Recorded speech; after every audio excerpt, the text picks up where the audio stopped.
സാറേ എൻ്റെ ചേട്ടൻ്റെ വൈഫ് പ്രഗ്നൻ്റ് ആണ്. അപ്പം കൊല്ലത്തൊരു ഹോസ്പിറ്റലിലാണ് കാണിക്കുന്നത്. അപ്പം 38 വീക്കായി. അപ്പോൾ ആൾക്ക് പ്രഷറും ഷുഗറും ഉണ്ട്. അപ്പം ഡോക്ടറെ കാണിച്ചപ്പോഴത്തേക്ക് അത് അഡ്മിറ്റ് ആക്കിയിട്ട് മരുന്ന് വെക്കാമെന്നാണ് പറഞ്ഞത്. സാറേ അത് അങ്ങനെ ചെയ്യുന്നത് സിസേറിയൻ ചെയ്യാൻ വേണ്ടിയിട്ടാണോ സാറേ? അത് സജീർ ചോദിച്ചൊരു നല്ല ക്വസ്റ്റ്യനാണ്.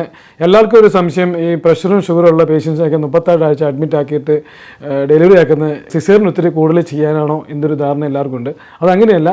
ഈ പ്രഷറും ഷുഗറും ഒക്കെ ഉള്ള പേഷ്യൻസിനൊക്കെ അവസാനത്തെ 2 ആഴ്ച ഭയങ്കര റിസ്കി പീരീഡാണ്. അപ്പോൾ അങ്ങനെയുള്ള സമയത്ത് നമ്മുടെ മദറിനും കുട്ടിക്കൊക്കെ ഒത്തിരി കോംപ്ലിക്കേഷൻ കൂടുതലായിട്ടുണ്ടാകാം. പെട്ടെന്ന് കുട്ടിയുടെ അനക്കം നിൽക്കാം, പിന്നെ കുട്ടിയുടെ സൈസ് കൂടാം, BP ഉണ്ടെങ്കിൽ മദറിൻ്റെ BP കൂടി ഒത്തിരി ഫിറ്റ്സ് അങ്ങനെയുള്ള ഒത്തിരി കോംപ്ലിക്കേഷൻ ഉണ്ടാകും. അപ്പോൾ അത് പ്രിവെൻറ്റ് ചെയ്യാൻ വേണ്ടിയിട്ടാണ് നമ്മൾ നേരത്തെ അഡ്മിറ്റ് ആക്കി നോർമൽ ഡെലിവറി നടക്കാൻ വേണ്ടിയിട്ടാണ് ഇങ്ങനെ പേഷ്യൻസിന് നമ്മൾ മരുന്ന് വെച്ച് ഡെലിവറി ആക്കുന്നത്. അപ്പോൾ ഫസ്റ്റ് ഡേ മരുന്ന് വെച്ചിട്ടുണ്ടെങ്കിൽ നമ്മൾ 2-3 ദിവസമൊക്കെ മരുന്ന് വെച്ച് നോക്കിയിട്ട് ഒരു ഡിസിഷൻ ആകുള്ളൂ. അപ്പോൾ നിങ്ങൾ ആരെങ്കിലും ശ്രദ്ധിക്കേണ്ട കാര്യം വെച്ചാൽ, ഇങ്ങനെ ഈ പ്രഷറും ഷുഗറും ഒരു കോംപ്ലിക്കേറ്റിംഗ് പ്രഗ്നൻസി ആണെങ്കിൽ ചില ഡോക്ടർമാർ ചിലപ്പോൾ നേരത്തെ അഡ്മിറ്റ് ആക്കി ഡെലിവറി ആക്കാനുള്ള ഇതൊക്കെ പറയുമായിരിക്കും. പക്ഷേ എല്ലാവർക്കും ഒരു ധാരണ ഇത് സിസേറിയൻ ചെയ്യാൻ വേണ്ടിയിട്ട് കൂടുതലായിട്ട് ചെയ്യുന്നതാണ്. അങ്ങനെ ഒരിക്കലും അല്ല. അപ്പോൾ ഇതിന് നമ്മൾ ഇൻഡക്ഷൻ ഓഫ് ലേബർ എന്നാണ് പറയുന്നത്. അപ്പോൾ പല മെത്തേഡിലുള്ള ഇൻഡക്ഷൻ ഉണ്ട്. അപ്പം നമ്മൾ ചിലപ്പം ടാബ്ലറ്റ് കൊടുക്കും, അത് ഓറലി കൊടുക്കും, അല്ലെങ്കിൽ ഉള്ളിൽ വജൈനൽ ടാബ്ലറ്റ് വെക്കും. അപ്പോൾ ചിലപ്പോൾ ഡ്രിപ്പ് ഇടും, അല്ലെങ്കിൽ ചില ഡോക്ടർമാർ ഗർഭാശയമുഖത്ത് ട്യൂബ് ഇടും, ഫോളീസ് കത്തീറ്ററൊക്കെ ഇട്ടിട്ട് ഇൻഡ്യൂസ് ചെയ്യും. അപ്പോൾ പല മെത്തേഡ് ഓഫ് ഇൻഡക്ഷൻ ഉണ്ട്.